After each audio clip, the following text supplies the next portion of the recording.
बहुत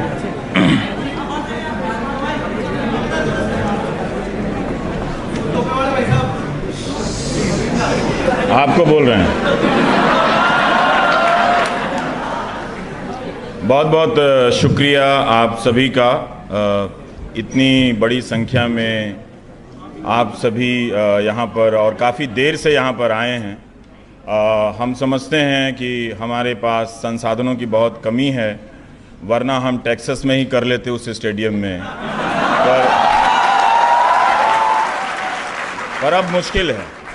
ये जो इलेक्टोरल फंड बॉन्ड आया है उसके बाद से तो ये ऑडिटोरियम में भी कार्यक्रम करने की हैसियत नहीं रहेगी, और ऑडिटोरियम की जो स्थिति है वो देखकर मैं समझ गया कि क्यों फीस बढ़ानी पड़ी। क्योंकि भारत के इस श्रेष्ठ विश्वविद्यालय में वाइस चांसलर तो नहीं है ना यहाँ?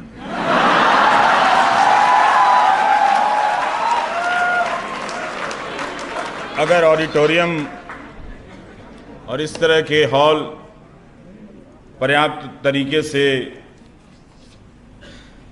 रखरखाव के साथ ना हो, ठीक नहीं लगता है। लेकिन इसके बाद भी आप वीसी बन सकते हैं, जरूरी नहीं कि आप वीसी बनने के बाद ऑडिटोरियम ही बनाएं।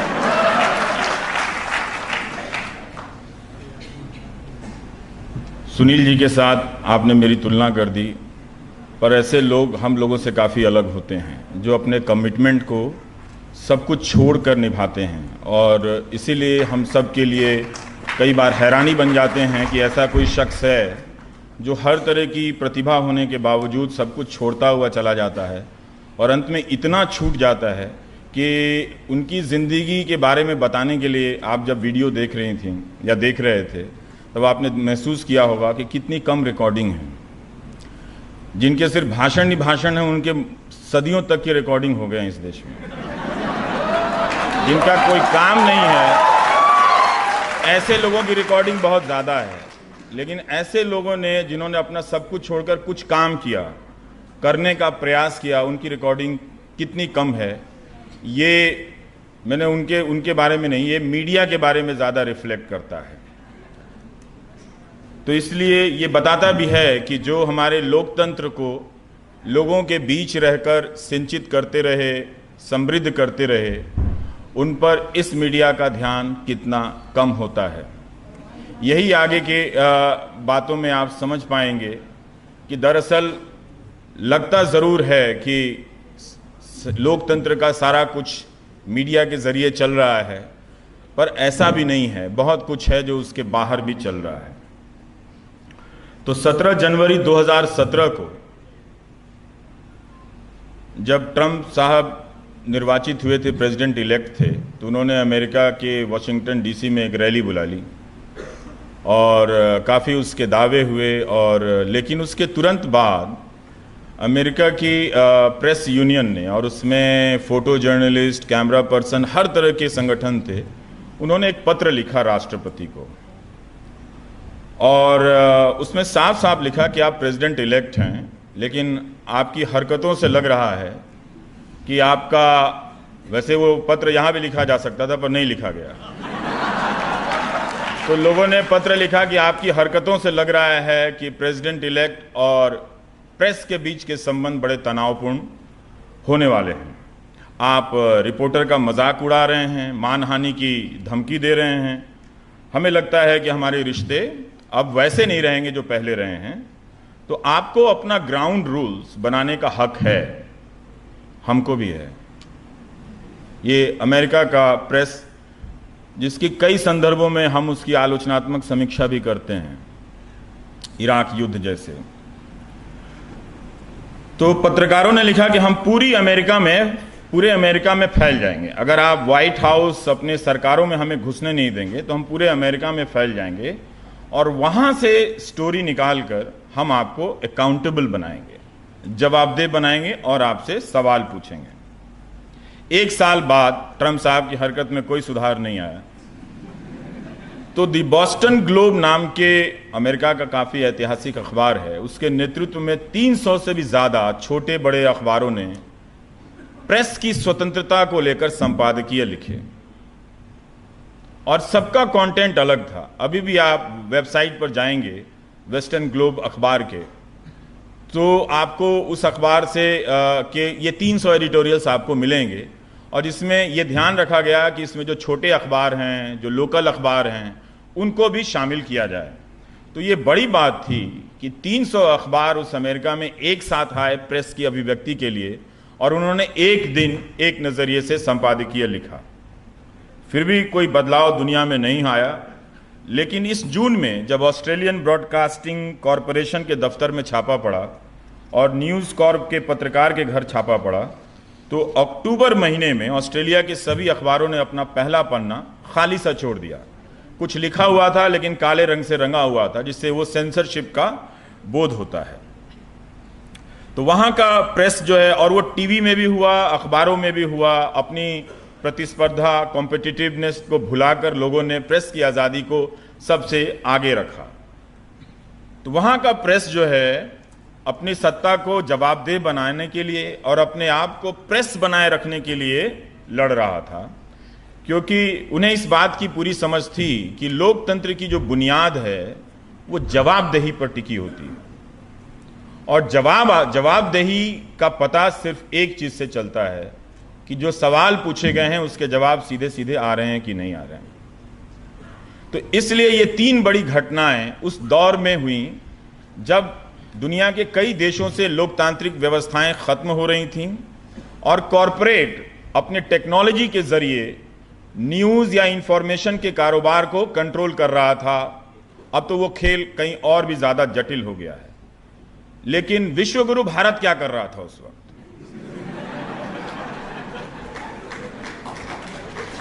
ये कैसा विश्वगुरु है कि केवल लेक्चर ही दे रहा है? कम से कम अपना लेक्चर इंप्रूव भी करो भाई, पढ़ो जाके घर में कि क्या हो रहा है, नहीं हो रहा है।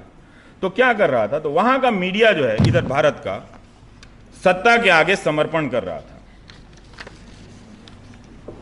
वह सवाल विरोधी, असहमति विरोधी हो रहा था। अब आप याद कीजिए 2014 से कि क्या यहाँ की मीडिया में हो रहा था। Thank you. जब अमेरिका और ऑस्ट्रेलिया का मीडिया लोकतंत्र के लिए लड़ रहे थे, भारत का मीडिया लोकतांत्रिक मूल्यों के खिलाफ लड़ रहा था। लड़ रहा था कि नहीं लड़ रहा था? लड़ रहा था। अभी तक भारत की लोकतंत्र पर समय समय में खतरे आए हैं, लेकिन हमने उन खतरों को विधायिका के कुछ हिस्सों की हरकतों की वजह से देखा, कार्यपालिका के कुछ हिस्सों की हरकतों की वजह से देखा, और न्यायपालिका की हरकतों की वजह से भी देखा। क्या पता आगे देख लें। और लेकिन भारत ने कभी भी मीडिया के जरिए इसके लोकतंत्र पर हमले का स्वरूप नहीं देखा था। 1975 का उदाहरण दिया जाता है, लेकिन 1975 में संस्थाएं पहले ध्वस्त हुई और उसके साथ मीडिया को ध्वस्त किया गया। 2014 के बाद मीडिया के जरिए लोगों में बचे हुए लोकतांत्रिक मूल्यों को ध्वस्त करने के लिए इस्तेमाल किया गया।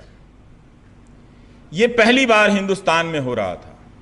और जब भी यह बात उठती है तो आप 1975 से उसकी तुलना कर देते हैं, जो सही नहीं है। दोनों घटनाएं अलग अलग हैं और अपने जगह पे उनकी समीक्षा की जा सकती है, मगर 75 के उदाहरणों से आप 2014 के बाद की मीडिया की हरकतों को आप नहीं समझ सकते हैं। उचित ठहराना तो दूर की बात है। तो ये 5 साल का जो मीडिया है, इसने भारत के लोकतंत्र के खिलाफ काम किया। उसके बड़े बड़े संपादकों के सवाल का स्तर, जब आप कब खाते हैं, कब सोते हैं, कब जाते हैं,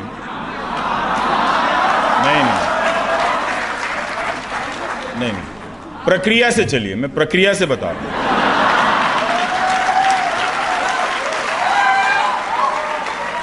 जब बड़े बड़े संपादकों के सवाल का स्तर कब सोते हैं और कब खाते हैं से नीचे नहीं गिर पा रहा था, तब एंकर को बदलकर एक्टर लाया गया। तब पूछा गया आम कब खाते हैं।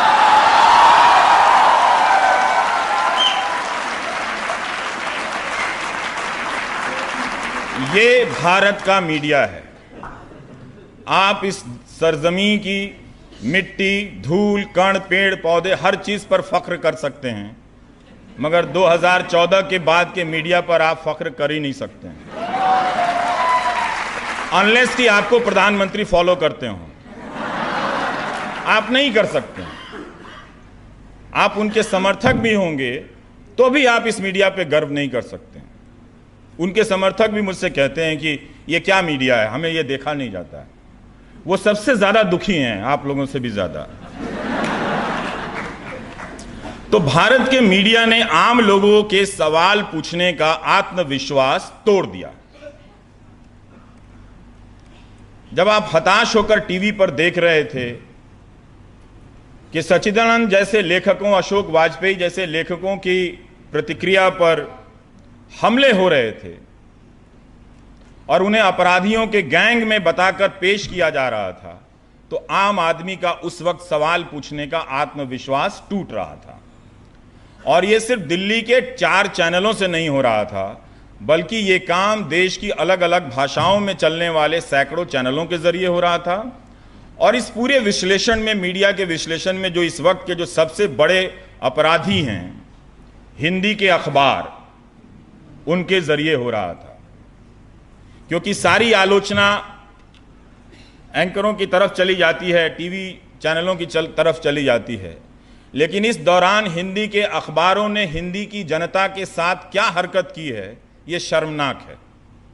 उन्हें अंधेरे में, पूरे हिंदी प्रदेश को अंधेरे में धकेलने का काम इन हिंदी के अखबारों ने किया है, आपराधिक रूप से। तो इनके एडिटरों का आप नाम नहीं जानते होंगे, मगर आप इनके संपादकीय से पहचान लेंगे कि ये किससे पूछकर आजकल लिख रहे हैं। तो सत्ता से डरने वालों की तादाद भारत में बढ़ा दी गई और भारत का मीडिया इसके बीच धीरे धीरे खुद भी खत्म होने लगा। जो एक तरफ से लोकतंत्र को खत्म करने का प्रयास कर रहा था, वो भीतर भीतर खुद भी खत्म हो रहा था। और एक और चीज आई, इसका धार्मिकरण। वो धार्मिक आधार पर चीजों को बट रहा था। पहले उसने सेकुलर को सिकुलर कहा, फिर धीरे धीरे उसका सारा रंग जो है वो बदलता चला जाता है। संपादक और एंकरों को जब निकाला गया तो मीडिया के एक हिस्से में खुशी जाहिर की गई। ऑस्ट्रेलिया में आपने देखा कि एक जर्नलिस्ट के घर पर छापे पड़े तो सारे अखबारों ने मिलकर एक दिन तय किया और प्रतिरोध किया। यहां डॉक्टर प्रणय रॉय को विदेश जाने से रोक दिया गया, किसी मीडिया में कोई हरकत तक नहीं की किसी ने। कल को मुझे भी निकाल दिया जाएगा तो कोई दूसरा एंकर प्राइम टाइम में एंकरिंग कर रहा होगा अंग्रेजी वाला कि सही हुआ, निकाल दिया हिंदी वाले को। तो ये मीडिया इस स्तर पर चला आया है। तो सत्ता की गुलामी तो सबने की, हर दौर में मीडिया ने की, लेकिन इस सत्ता की गुलामी में मीडिया भारत के अर्जित लोकतंत्र की हत्या कर रहा है। आप किसी भी पैमाने से आप इसे उलट पलट कर, आप सब बुद्धिजीवी लोग हैं, हालांकि वो तो ये भी पसंद नहीं करता है, लेकिन गैर बुद्धिजीवी लोग हैं, आप लोग मान लेते हैं, तो आप लोग देख सकते हैं कि ये क्या हो रहा है। तो सवाल पूछने का मीडिया जो है वो पहला मोर्चा है। जब ये मोर्चा ध्वस्त होता है तो आम लोग निहत्थे हो जाते हैं, उनके पास कोई और औजार हथियार नहीं बचता है। उनमें पूछने का आत्मविश्वास चला जाता है, जिसके लौटने में दशकों लग जाते हैं। और यही हुआ कि जब मीडिया गोदी मीडिया बना तो गरीबों की आवाज चली गई। कैसे चली गई? इस 5-6 साल में हर दिन लोग प्रदर्शन कर रहे थे, उनके भी वोटर प्रदर्शन कर रहे थे। BSNL, BPCL, रेलवे की फैक्ट्रियों में काम करने वाले लोग 90% उन्हीं को वोट देने वाले थे। लेकिन जब वो हक और सवाल को लेकर सड़कों पर आए तो एक मीडिया उनके कवरेज के लिए नहीं गया। तो नतीजा ये क्या हो रहा था कि वो अपना ही वीडियो बनाकर आपस में वायरल कर रहे थे। 1,25,000 संख्या है, एक वीडियो को भेज दिए, 25,000 हो गया तो वायरल हो गया। तो ये एक तरह से जनता का अंतर्मुखीकरण, वो इन्वॉल्व होती चली गई। पब्लिक जो है उसका सोचिए क्या ह्यूमिलिएशन है कि संख्या विहीन, जनता संख्या होते हुए भी उसकी संख्या का वैल्यू 0 हो गया। तो नंबर 0 कर दिया इस मीडिया ने कि आप 1 लाख की संख्या में भी किसानों की रैली लेकर दिल्ली आएंगे तो हम कवरेज नहीं करेंगे, जबकि वो सारे किसान, उन्होंने वोट दिया सरकार को।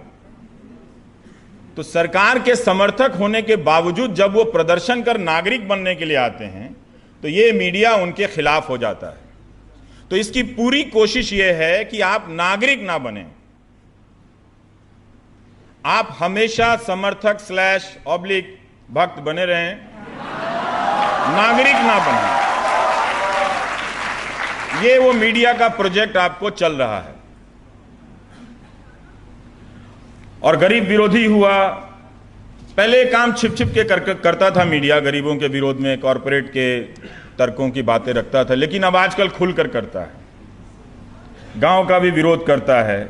और यही हुआ कि जब जेएनयू में आप लोगों ने फीस वृद्धि का मामला उठाया तो मीडिया आपके खिलाफ चला गया, क्योंकि उसे मालूम था कि अगर आपके सपोर्ट में खड़ा होता तो हुजूरे हिंद को बहुत नुकसान हो जाता, क्योंकि इस वक्त देश के कई विश्वविद्यालयों में लोग प्रदर्शन कर रहे हैं फीस को लेकर, पढ़ाई को लेकर, व्यवस्था को लेकर। और इस वक्त यही वो सबसे शानदार चीज है इस देश की कि जब मीडिया लोगों के बीच में नहीं है, लोग अपने भीतर लोकतंत्र पैदा कर रहे हैं, लेकिन मीडिया उनके बीच नहीं है। तो इसलिए मीडिया जो है जेएनयू के खिलाफ हो गया। ये जनता के लिए नहीं, जनता से लड़ रहा था। और इसकी हालत आप देखिए कि ये पहला टेस्ट था जिसमें हमारा न्यूज़ मीडिया फेल कर गया। क्या क्या बातें बताई गई। एक दूसरा टेस्ट था जो मीडिया के डेमोक्रेटिक होने का सबसे बड़ा मौका था कि वो दिखा सकता था कि भारत का मीडिया लोकतांत्रिक मूल्यों के लिए पहला मोर्चा है, वो लड़ेगा। वो था national register of citizenship, NRC. इससे बोगस कुछ नहीं हो सकता था, लेकिन इसे लेकर सुप्रीम कोर्ट के आदेश की आड़ में इसे देश भर में लागू करने की बात हो रही है। लेकिन ये मीडिया कभी वो इस सवाल को वहां उठाने नहीं गया, देखने तक नहीं गया। ज्यादातर न्यूज चैनलों का आप देखेंगे तो, और बड़े हिंदी के अखबारों को देखेंगे, खासकर ये यूपी बिहार वाले अखबार जहां से 120 सीटें आती हैं, इनका प्रोजेक्ट बाद में समझ में आया कि ये अखबार अपनी जनता को किस तरह से अंधेरे में रख रहे हैं। क्रिमिनल है, माफ नहीं किया जा सकता इन अखबारों को।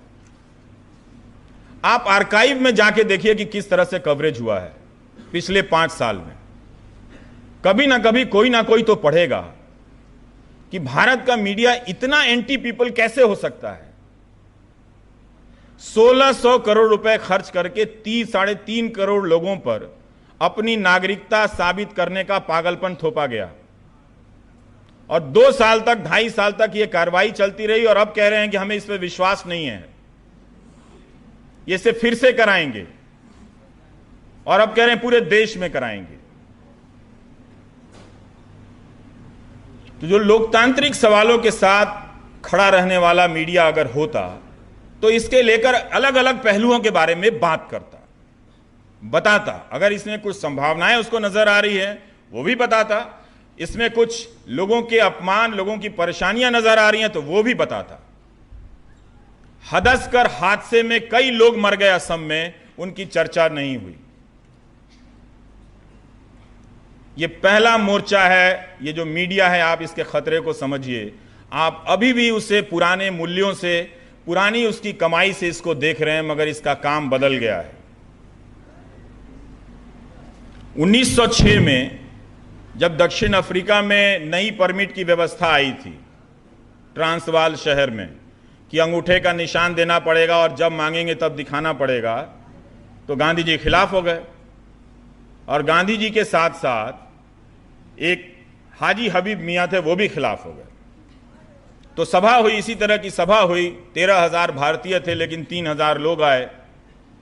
तो हाजी हबीब ने कहा कि हम ईश्वर की शपथ खाते हैं कि हम इस परमिट को नहीं मानेंगे। तो गांधी जी ने कहा कि यह बहुत बड़ी बात है, हम ऐसे नहीं कह सकते हैं, क्योंकि ईश्वर की शपथ ले रहे हैं और इस शपथ को हम नहीं तोड़ सकते हैं। तो जब सबसे कहा गया कि आप सोच लें, विचार लें, तो सबने कहा कि हम तैयार हैं, हम ईश्वर की शपथ खाते हैं कि हम इस परमिट व्यवस्था को नहीं मानेंगे। और वहां से सत्याग्रह की शुरुआत होती है। उस गांधी के भारत में एनआरसी और इस तरह के परमिट को लेकर क्या रवैया है, आप अपने आप से पूछिए। वो दोनों गुजरात के थे, ये दोनों भी गुजरात के हैं। अगर वो भारत को बनाने का जो सपना, जो 1906 में एक जिद की तरह एक दो व्यक्तियों पर सवार होता है, जुनून, वो जज्बा अगर होता तो सारा देश इस बोगस आइडिया के खिलाफ आज सत्याग्रह कर रहा होता। लेकिन अखबारों ने इसको एक जायज तरीके से आप पर थोपा। आप कल्पना कीजिए कि गरीब से गरीब लोग वकीलों के यहां हलफनामा बनवा रहे होंगे अपनी पहचान और अपना सबूत देने के लिए। इस हालत पर आपको लाकर पहुंचा दिया गया जो 2014 से शुरू हुआ। अगर यह लोकतांत्रिक मीडिया होता तो इसके पहलुओं पर चर्चा करता, बात करता। किसी को नींद भी आ गई है सुनते सुनते मुझे, कोई बात नहीं।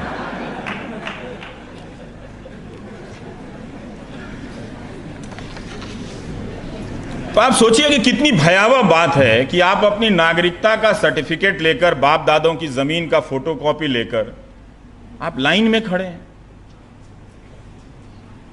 एक विधायक ने मुझे फोन किया कि उनके क्षेत्र के मतदाता रोज सुबह 700-800 की संख्या में पहुंच जाते हैं, ज्यादातर मुस्लिम गरीब अनपढ़ औरतें हैं, और वो चिट्ठियां लिखवाना चाहती हैं पहचान के तौर पर, क्योंकि उन्हें डर है कि एनआरसी आ जाएगा तो उनकी पहचान चली जाएगी, उनका मुल्क छिन जाएगा।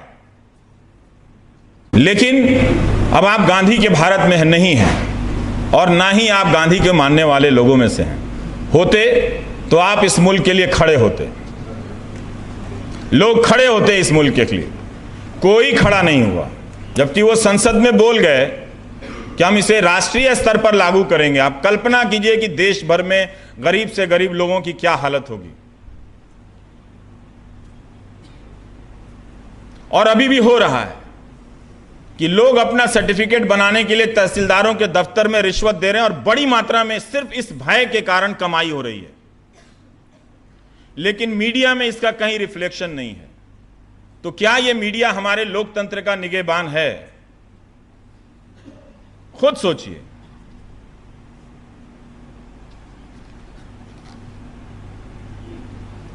तो ये दो टेस्ट में भारत का मीडिया फेल हो गया कि वो लोकतांत्रिक है। फेल तो वो सुधा भारद्वाज के केस में भी हो गया था कि जब उन्होंने खुद से उनको अपराधी बताना शुरू कर दिया। क्या क्या नहीं कहा गया सुधा भारद्वाज के बारे में। मीडिया की कल्पना में यह बात है कि वो मानवाधिकार के लिए लड़ेगा, लेकिन भारत का मीडिया मानवाधिकार की कल्पना के खिलाफ लड़ता है और कहता खुद को चौथा खंबा है, काम सरकार के डंडे जैसा करता है। वहां भी मीडिया फेल कर गया। और जब कश्मीर में हुआ तब क्या हुआ? 100 दिनों से ज्यादा हो गए इंटरनेट बंद है। इस हिसाब से तो पूरी दुनिया में इंटरनेट बंद कर देना चाहिए। कोई नहीं बोला। तो इस मीडिया ने हमारे भीतर की लोकतांत्रिकता को इतना खत्म कर दिया है कि हम अब चुप रहना सीख गए हैं और इतना डर गए हैं कि एक कवरेज से और एक लेख से हमें लगता है कि हमारा मुल्क भरभरा जाएगा। कोई खिलौना थोड़ी है कि कोई लेके चला जाएगा यहां से। ये जमीन तो यहीं रहने वाली है, हम रहें या ना रहें। लेकिन वो मीडिया अपने हक की आवाज भी नहीं उठा सका कि आप हमें अंदर तक जाने दीजिए। डल लेक पर घूमकर आकर टेलीविजन में लोग नॉर्मल बता रहे थे।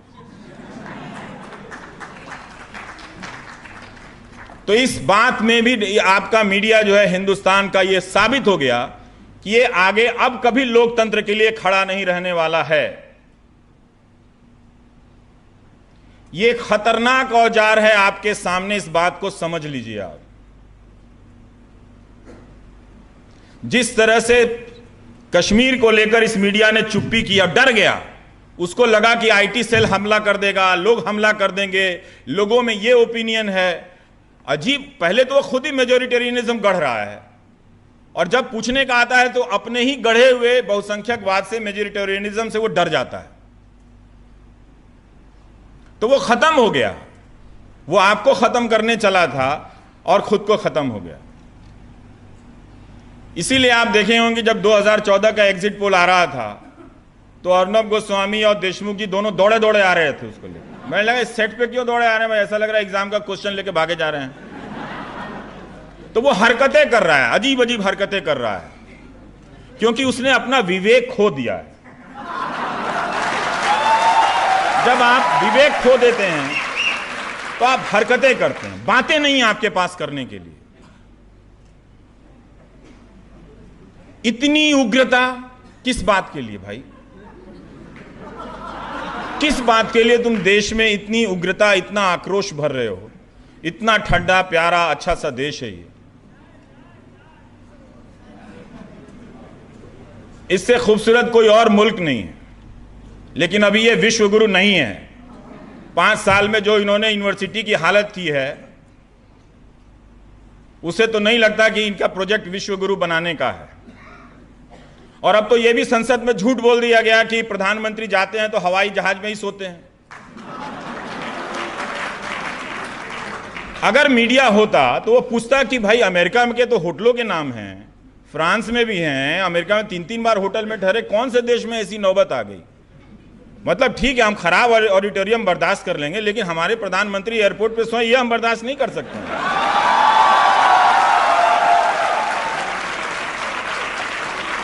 हम देंगे खर्चा उनके होटल में रहने का, हम लोग देंगे। फीस नहीं है तो क्या हुआ, स्मार्टफोन तो है ना, अपना बेच दीजिए, उनके होटल का खर्चा दे दीजिए। कुछ भी बोला जा रहा है, और कुछ भी बोला जा रहा है, लोगों तक बात पहुंचाई जा रही है, क्योंकि बीच में अब मीडिया का फिल्टर नहीं है। सीआरपीएफ आ गई है? नहीं, कोई बात नहीं, वो जवान बाद में मुझे ही व्हाट्सएप करेंगे, सर सैलरी मिला, मेरा टॉयलेट का फोटो देख लो। तो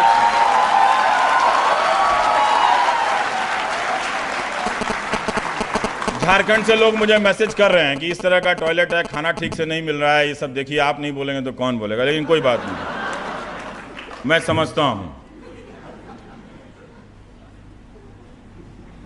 तो इस तरह से आप मीडिया के स्ट्रक्चर को देखिए कि आज जो हो रहा है, न्यूज़ 18 के एक प्रोमो में एक एंकर कह रहा है कि मेजॉरिटी अब तक चुप थी। कब चुप थी भाई? तुम आज एंकर बने हो, तुम्हारा आज प्रोमो बना है, और तुम ऐसे कह दोगे प्रोमो में कि मेजॉरिटी चुप थी हिंदुस्तान की? कब चुप थी? लेकिन वो प्रोमो में कह रहा कि मेजॉरिटी अब तक चुप थी, अब बोलेगी। देखिए कितनी डरावनी बात है कि किसी देश का मीडिया अगर मेजॉरिटेरियनिज्म का ऐलान करे, डरना चाहिए दोस्तों, सोचना चाहिए इसका रिजल्ट क्या निकलेगा। 4.5% जीडीपी के अलावा इसका कोई रिजल्ट निकल रहा है? उस मेजॉरिटी के ही लड़कों की नौकरियां जा रही हैं, लड़कियों की नौकरियां जा रही हैं, और उनके ही बच्चे जो हिंदी प्रदेश के ज्यादातर बच्चे हैं, उनको ना अच्छा स्कूल मिल रहा है, ना अच्छा कॉलेज मिल रहा है, और ना अच्छा अखबार मिल रहा है। एक ही मौका था उनके पास, प्लेटफॉर्म था कि ये मीडिया हमको बताता है, कम से कम हमको स्कूल में मास्टर नहीं मिला, प्रोफेसर नहीं मिला, तो अब वो अखबार भी उसको अंधेरे में रखने का काम करता है। तो जब मीडिया और सत्ता हर तरह की कट्टरता के गोद में बैठ जाए, तब लोकतंत्र अपने भरोसे का ठिकाना बदल लेता है। वो अखबारों में नहीं रहता, न्यूज़ चैनलों में नहीं रहता है, वो खुद को जनता के विवेक में, वो खुद को जनता के विवेक के उन कोनों में बचा कर रखता है जहां कोई चीखने वाला राष्ट्रवादी एंकर नहीं होता, और जिसके बगल में इस यूनिवर्सिटी में तोप रखने की वकालत करने वाला कोई रिटायर्ड फौजी भी नहीं होता है। अगर इस तरह से कॉलेजों में टैंक रख दिए जाएं तो दुनिया भर की सेना के बैरक खाली हो जाएंगे। यूनिवर्सिटी आपकी बैरक में बदल जाएगी और बैरक में यूनिवर्सिटी खोलनी पड़ जाएगी। उन सिपाहियों की कोई हमदर्दी नहीं है, उन सिपाहियों की तकलीफ के बारे में ये मीडिया बात नहीं करता है। कभी उनके घरों में नहीं जाता कि उनके बच्चों के साथ क्या हो रहा है, उनकी सैलरी के साथ क्या हो रहा है, वो मच्छर और मलेरिया से मर जा रहे हैं, उनकी बात नहीं करता है। लेकिन उनका इस्तेमाल करके एक तरह का एक मेजोरिटेरियनिज्म आप पे थोप रहा है। और इस यूनिवर्सिटी से बड़ा प्रमाण क्या हो सकता है कि कैसे एक यूनिवर्सिटी को खलनायक बनाया गया। अगर आपका यकीन लोकतंत्र के बुनियाद में है तो आप एक यूनिवर्सिटी को विलन कैसे बना सकते हैं? लेकिन बनाया गया। जैसे ही जेएनयू में कुछ भी शुरू होता है, अचानक हाय तौबा मचता है। और आप सिर्फ मीडिया और जेएनयू के संबंध में देखते हैं, आपको भी ये मीडिया नहीं बताता कि ठीक उसी वक्त देश के अलग अलग हिस्सों में जेएनयू के खिलाफ रैलियां निकाली जाती हैं। ये 2016 में भी हुआ कि दिल्ली के मॉल में, करोल बाग में और अलग अलग इलाकों में, इस तरह से मोहल्लों में एक यूनिवर्सिटी के खिलाफ रैलियां निकाली जा रही थी। ये उस भारत में हो रहा था जिसको विश्वगुरु बनना था, और कोई ये फोटो नहीं समझ पाया और इस तरह की चीजें आप नहीं देख पाए। और ये खुलकर हुआ। दुनिया के किसी भी इतिहास में कहीं भी आप देख लीजिए कि क्या किसी यूनिवर्सिटी को इस तरह से टारगेट किया गया है मीडिया की तरफ से। सरकारें करती रही, लेकिन टेलीविजन चैनल का एंकर बैठकर इस लेजिटिमेसी के साथ क्या कभी उसने इतना हमला किया है? जितना आप लोग आंदोलन नहीं कर रहे थे उससे कहीं ज्यादा वो हमला कर रहा था। ब्रिटेन में भी प्रोटेस्ट हो रहे हैं फी हाइक को लेकर, हो रहे हैं ना। तो गार्डियन अखबार ने कितना अच्छा एडिटोरियल लिखा है, यहां देख लीजिए। फीस वृद्धि के सपोर्ट में मीडिया खड़ा है।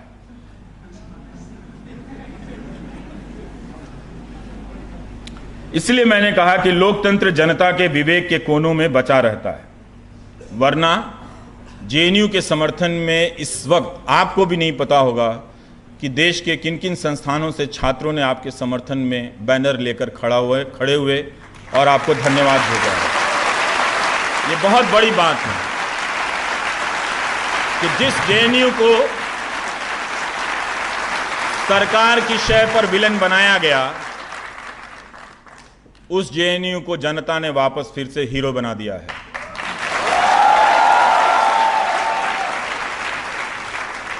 लोकतंत्र न्यायपालिका और कार्यपालिका के कमजोर किरदार वाले लोगों के भरोसे नहीं रहता, वरना तो लोग टीवी देखकर जेएनयू में बच्चों को भेजते ही नहीं। बहुतों का एडमिशन 2016 के बाद हुआ होगा आप में से, है कि नहीं?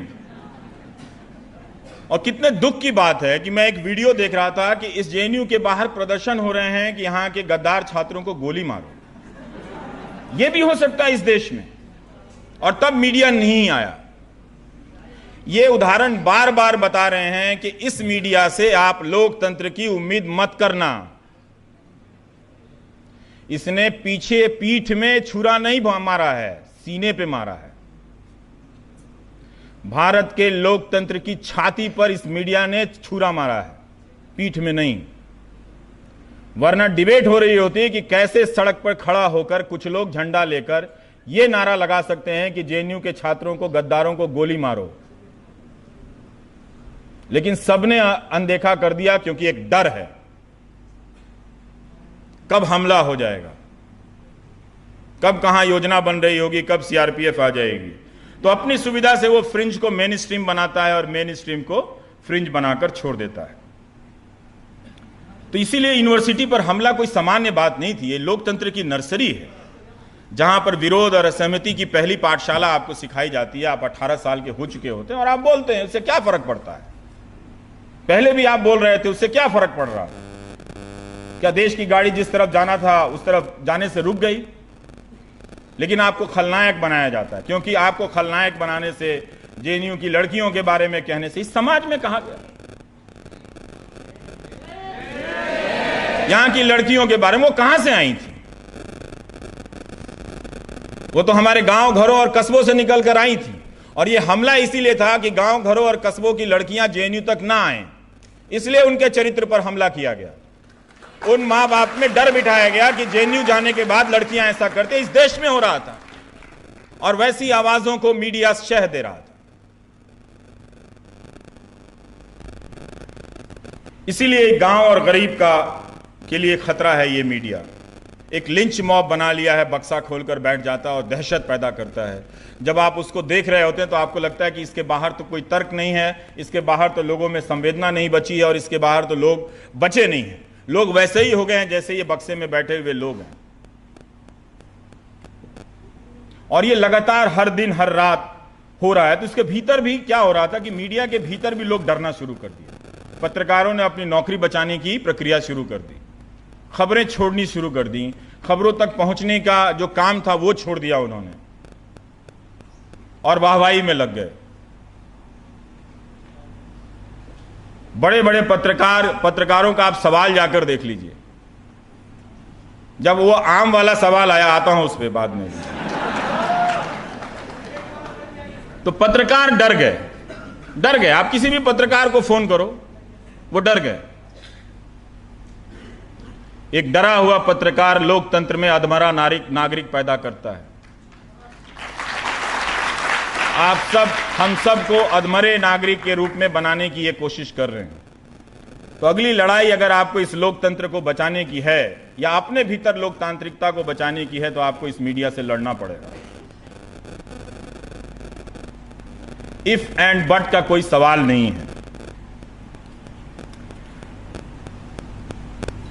दोनों का, अब एक हिंदी का शब्द है, मीडिया और डेमोक्रेसी में जो अब तक हमारी समझ रही है उसके बीच में अनन्य संबंध है दोनों में। हम इसी समझ को लेकर चलते हैं, अभिन्न, जो आप समझ लीजिए। और ये अनन्यता या अभिन्नता बनती कैसे है? सूचनाओं की प्रामाणिकता से, विश्वसनीयता से, उसकी साहसिकता से कि हम बोल सकते हैं, हम सवाल पूछ सकते हैं,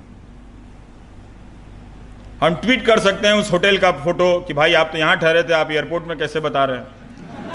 लेकिन सब डर गए, नहीं किया गया उसको। तो 2014 के बाद से एक खेल हुआ कि उस अनन्य में से कई तरह के अन्य निकाले गए और कई तरह के अन्य को निकाल के वहीं पहुंचाना है जहां उन्हें कम्युनिस्ट कहा जा सके या मुसलमान कहा जा सके,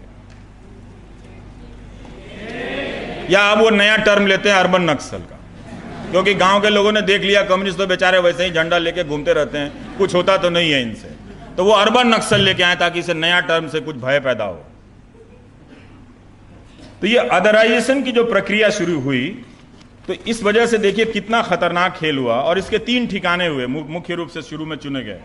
एक अलीगढ़ मुस्लिम यूनिवर्सिटी, एक जेएनयू और नया जादवपुर यूनिवर्सिटी, जिसमें दिलीप घोष साहब कहते हैं कि हम सर्जिकल स्ट्राइक कर देंगे बालाकोट जैसे। कमाल है भाई साहब, ये बम बारूद से ध्वस्त करने की सारी कल्पना यूनिवर्सिटी को लेकर ही है। और वो बोल गए और हमारे समाज ने स्वीकार किया, क्योंकि उसके भीतर की लोकतांत्रिकता जो है वो इस तरह से खत्म कर दी गई इस मीडिया के जरिए कि उसको लगता है कि हम बोलेंगे तो बहुत बोलने में खतरा है।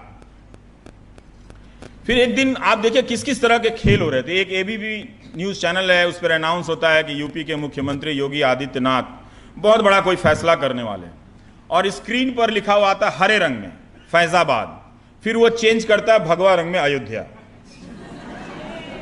आप अयोध्या को भगवा ही लिख लो, लेकिन हरा से भगवा चेंज कर रहे हो तो आप खेल कर रहे हो। आप इस रंगों के जरिए आप अनन्य में से अन्य पैदा कर रहे हैं, और आप ये बताने की कोशिश कर रहे हैं कि उसका एंटाइटलमेंट नहीं है। बोलेगा तो एनआरसी रजिस्टर का डर थमा देंगे उसको कि जाओ तुम जिंदगी भर रजिस्टर बनवाते रहो।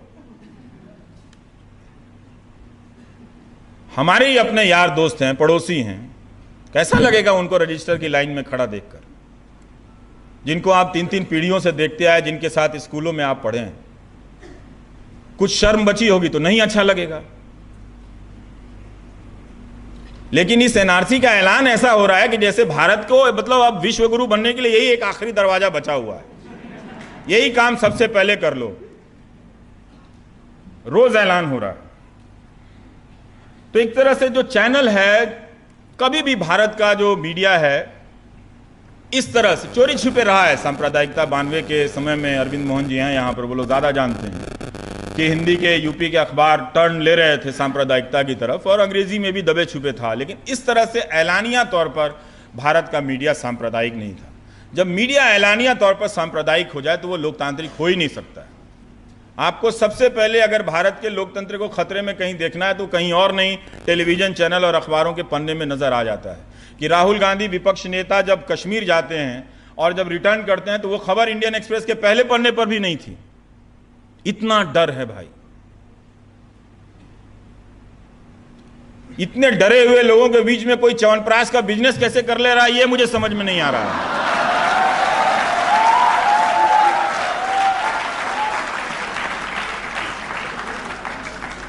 एंकरों की भाषा, आप उस भाषा को कभी एनालिसिस कीजिए। ये पूरा एंटी वीमेन लैंग्वेज है, पैट्रियार्की का लैंग्वेज है जो चीख कर बोल रहा होता है। नेशन वांट्स टू नो करते करते आए थे, अब आगे कहते हैं गवर्नमेंट वांट्स टू नो। भाई कमाल है। तो वो भाषा को देखिए और उसके व्यवहार को देखिए तो आपको समझ में आ जाएगा कि ये सारे डेमोक्रेटिक नॉर्म, इसलिए कहता हूं भारत का जो लोकतंत्र है वो अर्जित लोकतंत्र है। हम सब ने इसको कई मोर्चे पर अर्जित किया है। दलितों ने अपने लिए एक अलग मोर्चे पर इसे अर्जित किया, अल्पसंख्यकों ने अर्जित किया, सब ने अपनी अपनी लड़ाइयां लड़कर इस लोकतंत्र में कुछ ना कुछ अर्जित किया है। और उस सारे अर्जित लोकतंत्र को खत्म करने के लिए ये इनकी भाषा बदली है। जिस भाषा में हिंसा है, देह भाषा में भी हिंसा है। मैंने खराब से खराब एंकर देखा था, तलवार के साथ एंकर नहीं देखा था। तलवार लेकर रिपोर्टर और एंकर फोटो खिंचा रहे हैं इस भारत में। और जो सूचना प्रसारण मंत्री हैं उनको नजर नहीं आया, उनको लाइसेंस की बात नजर नहीं आई। ये जो ब्रॉडकास्टिंग एसोसिएशन का एनबीएस है उसको इसमें गलत नजर नहीं आया कि एक न्यूज चैनल का एडिटर जो है वो तलवार लेकर डिस्प्ले कर रहा है। तो ये चुप्पी क्या कह रही है? या तो वो दौर आ गया जिसका नाम नहीं लेना चाहता हूं, या उसके लाने की तैयारी हो रही है, आधी मील वो क्रॉस कर चुके हैं। तो इसलिए आप देखिए कि किस तरह से ये एंकर लोग हरकत कर रहे हैं। घुड़सवार बन के आ जाएंगे जेएनयू के बाहर, कहेंगे आ गए हैं हम तलवार लेकर, और पगड़ी पहन लेंगे, कहेंगे कि हम छठी सदी को जेएनयू के हमला करके जिंदा करने वाले हैं। ऐसे ही वो हिस्ट्री को रिक्रिएट करते रहते हैं। तो जुबान सांप्रदायिक और पितृसत्तात्मक हो गई है, पेट्रियार्की हो गई है। एक क्राइसिस तो होता है, जैसे आप लोग यहां जमा हैं तो उनके लिए भी बहुत सारे लोग जमा होते हैं। लोग चाहिए ना दिखाने के लिए, टीआरपी चाहिए, ये सब चाहिए। तो उनके लिए भी आईटी सेल एक सपोर्ट सिस्टम प्रोवाइड करता है, एक तरह का एक दर्शक सिस्टम प्रोवाइड करता है जो समर्थकों को कहता है कि आप यही देखिए, ये मत देखिए। तो उनको भी एक सोशल इकोसिस्टम प्रोवाइड कराया गया उन एंकरों का कि तुम बाहुबली हो लेकिन डरने की बात नहीं है, हमारे देश में बाहुबलियों को इज्जत मिलती है। वो चुन सकते हैं कि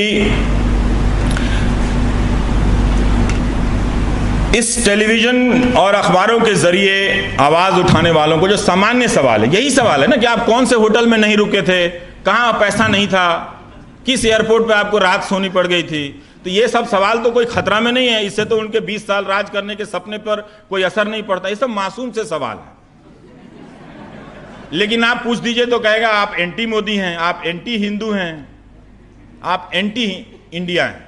तो इस तरह से चीजें आपको बताई जाती हैं। तो एक तरह से आप देखिए कि पहले ये जो मीडिया था अपने आप को फोर्थ स्टेट कहता था, लेकिन दोस्तों बताते हुए बहुत दुख हो रहा है कि ये अब फोर्थ स्टेट का पार्ट नहीं है, ये डीप स्टेट का पार्ट है। अगर ये डीप स्टेट का पार्ट नहीं होता तो शनिवार की सुबह सिर्फ एएनआई वहां नहीं होता जहां राज्यपाल शपथ ले रहे, दिला रहे थे। अगर ये डीप स्टेट का पार्ट नहीं होता तो आपको औपचारिक रूप से पता होता कि अक्षय कुमार ने खुद इंटरव्यू की पेशकश की थी या उसको उसी तरह से रात में जगा के लाया गया था जैसे राज्यपाल को लाया गया था।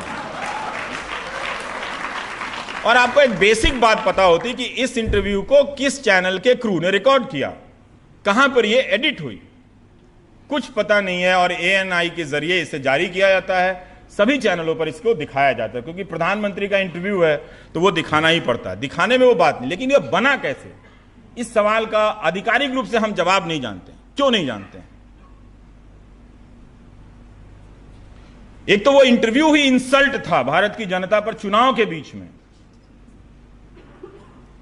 हल्के फुल्के नेताओं के इंटरव्यू होते रहते हैं, होते भी रहना चाहिए, तभी उसी में पता चलता है बहुत सारी चीजें। लेकिन बीच चुनाव में, और उसको बड़े बड़े एंकर कह रहे थे कि ये मोदी जी का मास्टर क्लास है और इनको विपक्ष को क्लास लेना चाहिए, सिखाना चाहिए। जिस एंकर को यह पूछना चाहिए कि ये इंटरव्यू कहां से आ गया, इसका कॉस्ट क्या है, इसकी लागत क्या है, कौन लोग थे। तो इसीलिए अब ये मीडिया जो है वो डीप स्टेट का मीडिया है। और आप जानते हैं कि जो लोग डीप स्टेट के पार्ट होते हैं वो क्या काम करते हैं। नजीब के बारे में तो कोई खबर नहीं है अभी आपकी यूनिवर्सिटी से, नहीं है ना। आप ही की यूनिवर्सिटी से एक लड़का गायब हुआ और आज तक पता नहीं चला। अगर यही कोई दूसरी बात होती तो ये मीडिया रोज हल्ला कर रहा होता, लेकिन नहीं करता है। तो इसलिए आप इन सब चीज़ों को समझिए, नए तरीके से इस मीडिया को देखिए। जो आप पहले इस तरह से देखते आए हैं वो एक तरीका अब नहीं है। और आप जिस तरह से जोकर बनाया जा रहा है मीडिया को, और इस तरह की जो बातें कही जा रही हैं व्हाट्सएप के जरिए, क्या होता है कि पहले बैकग्राउंड बनाया जाता है नेहरू जी के बारे में, मेरे बारे में, और भी विपक्ष के नेताओं के बारे में, और फिर वही सवाल भी उसी तरह से चलते हैं। बाद में एंकर पूछता है। इसी फीस वाली घटना में मैं बता दूं कि एंकरों के ये सवाल थे कि 35-35 साल उम्र हो गई, ये अभी तक रिसर्च ही कर रहे हैं। ये सवाल का बैकग्राउंड व्हाट्सएप यूनिवर्सिटी का बनाया हुआ सवाल था, और वो प्ली ले रहे थे कि जनता पूछ रही। नकारे लोगों की इस देश में क्या बोला जाए, मतलब वो लाइन में क्रॉस नहीं करना चाहता। लेकिन इस तरह का ये पूरा प्रोवाइड किया जाता है इकोसिस्टम, कि पब्लिक पूछ रही है कि 35 साल उम्र हो गई, ये रिसर्च कर रहे हैं। फिर 97 साल को नोबेल मिला तो क्यों ताली बजा रहे थे? नहीं बजाना चाहिए थी ताली। भाई रिसर्च तो पूरी जिंदगी होती है, इसका उम्र से क्या लेना देना है। और अगर आप पूरी जिंदगी रिसर्च नहीं करेंगे, विश्व गुरु कैसे बनाएंगे?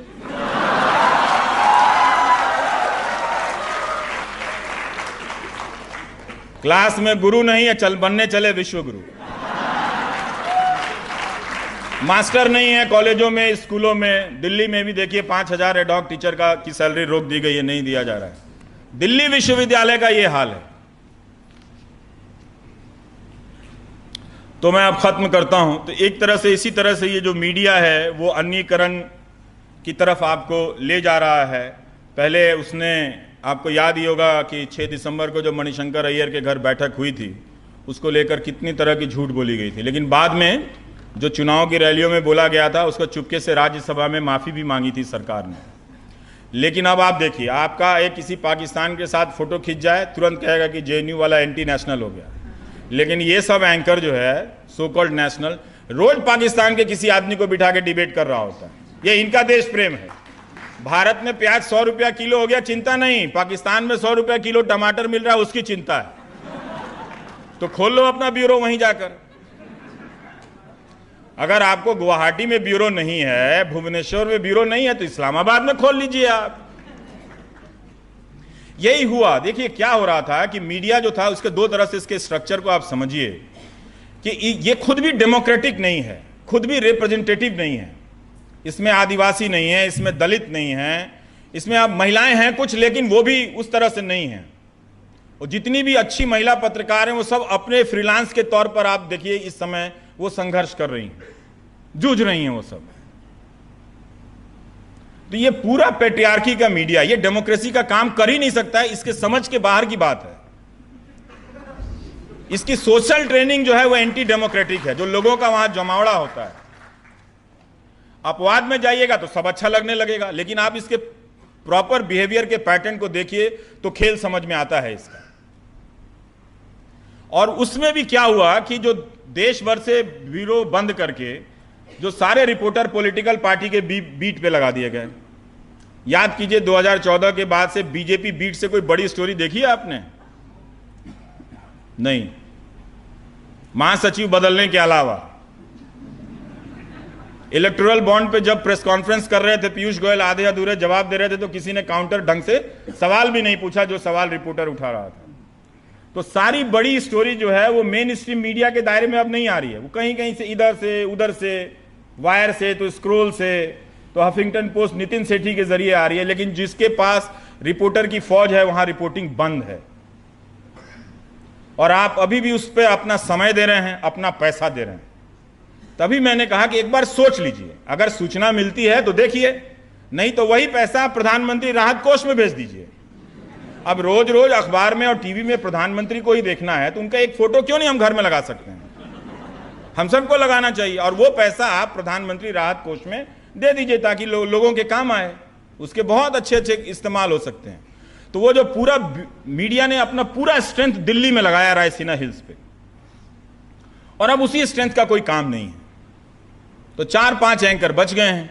4-5 एंकर किसी भी तरीके से मैनिपुलेट किए जा सकते हैं।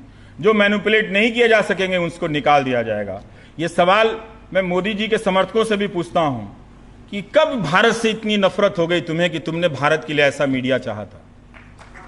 इतनी शिकायत तुमने क्या थी इस भारत से कि इतना गिरा हुआ, इतना डरपोक मीडिया तुमने भारत के लिए कब सोचा था? तुम तो भारत को विश्व गुरु बनाने की बात सोच रहे थे, लेकिन इस तरह के मीडिया के बारे में तुमने कब सोचा?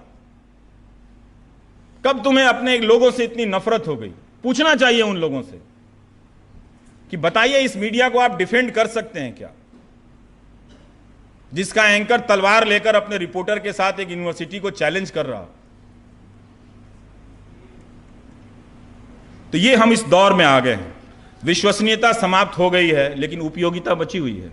तभी रिपब्लिक टीवी के कार्यक्रम में गए तो उन्होंने कहा कि मीडिया सरकार के अच्छे कामों को नहीं दिखाता। अब दिन भर तो 5 साल से वही कर रहा था आपका नेशनल सिलेबस लेके। अब इनको भी शिकायत है क्योंकि इनको मालूम है कि खराब मीडिया एक दिन इनके रेपुटेशन को भी खत्म कर देगा। और आप देखें कि प्रधानमंत्री की जो आलोचना हुई है उनके रेपुटेशन पे जो भी असर पड़ा, हालांकि चुनाव के रिजल्ट पर असर नहीं पड़ता है, वो अलग बात है, वो इस खराब मीडिया के कारण हुई। हरकतें देखिए किस तरह से सवाल पूछे जा रहे हैं। तो वो अब समझ गए। अब जा रहे हैं तो रिपब्लिक टीवी के कार्यक्रम में कह रहे हैं कि आप हमारी सरकार के अच्छे कामों को आप नहीं दिखाते। किसको कह रहे थे भाई? आपकी सरकार को बचाने के लिए तो 2000 रुपए के नोट में लोग जीपीएस सिस्टम दिखा रहे थे।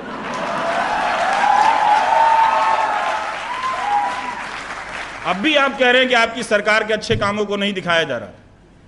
तो ये विचित्र बात। तो इसलिए इन सब चीज़ों से आप नए तरीके से मीडिया के बारे में सोचिए। एक ही अच्छी बात है कि लोकतंत्र की जो सक्रियता होती है वो सिर्फ मीडिया आधारित नहीं होती है। ये भ्रम हो जाता है कई बार मीडिया को कि वो लोकतंत्र का टॉर्च बियरर है, लेकिन लोकतंत्र का टॉर्च बियरर कोई और होता है। सुनील जी जैसे लोग होते हैं, आप जैसे लोग होते हैं। और ये तारीफ की बात है कि इतने हमले के बावजूद आप लोग उठ खड़े होते हैं। कमाल के लोग हैं, क्या लोग हैं।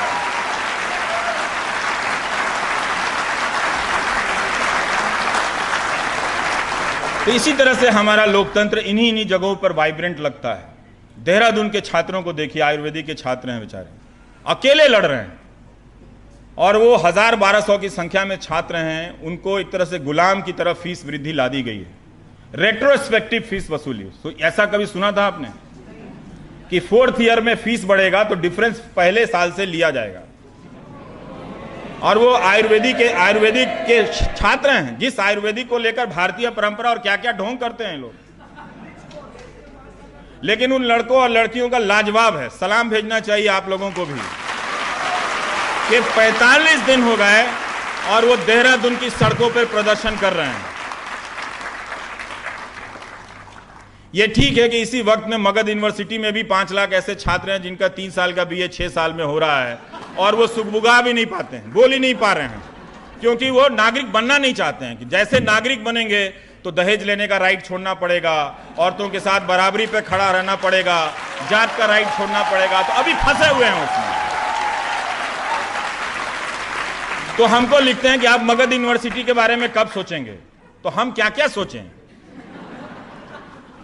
मेरे पास तो जहाज भी नहीं है कि मैं रात में वहीं सो लूं और फिर अगले दिन मैं उसमें चला जाऊं।